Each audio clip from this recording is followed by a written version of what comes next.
የፌስቡክ ፕሮፋይላችሁን ማንም ሰው ገብቶ እንዳያይ የምትፈልጉ ከሆነ እንዴት ሎክ እንደምታደርጉ ላሳያችሁ። ላይክ እና ቻናሉን ሰብስክራይብ በማድረግ ጀምሩ። መጀመሪያ ወደ ፌስቡክ ላይ ከገባችሁ በኋላ ከታች ፕሮፋይል ምልክት አለ፣ እሱን ትነካላችሁ። እናንተ ላይ ምናልባት ከላይም ሊሆን ይችላል፣ ቼክ አድርጉ እሱን። ከዛ እዚህ ከላይ 3 ዶት አለ፣ እሱን ትነካላችሁ። ከዛ ሎክ ፕሮፋይል የሚል አለ እዚች ጋር ስክሪኑ ላይ እንደምታዩት ሎክ ፕሮፋይል የሚል አለ፣ እሱን ትነካላችሁ። ከዛ ሎክ ዩር ፕሮፋይል በሉት። ይኸው እንደምታዩት ዩ ሃቭ ሎክድ ዩር ፕሮፋይል ቢላችኋል። ፕሮፋይል ሎክ ስታደርጉ ስማችሁና ትንሽ ዲቴል ነው የሚታየው። ፖስታችሁ አይታይም።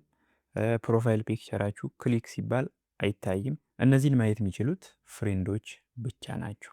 መልሳችሁ ተርኖፍ ለማድረግ ደግሞ እዛው ላይ ተመልሳችሁ 3 ዶቷን ትነኩና አንሎክ ፕሮፋይል የሚለውን ትነካላችሁ። ከዛ አንሎክ የሚለውን ትነካላችሁ ድጋሚ።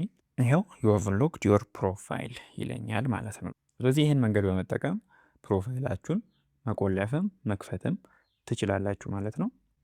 ቪዲዮ ከጠቀማችሁ ላይክ እና ቻናሉን ሰብስክራይብ ማድረግ እንዳትረሱ። ይመቻችሁ።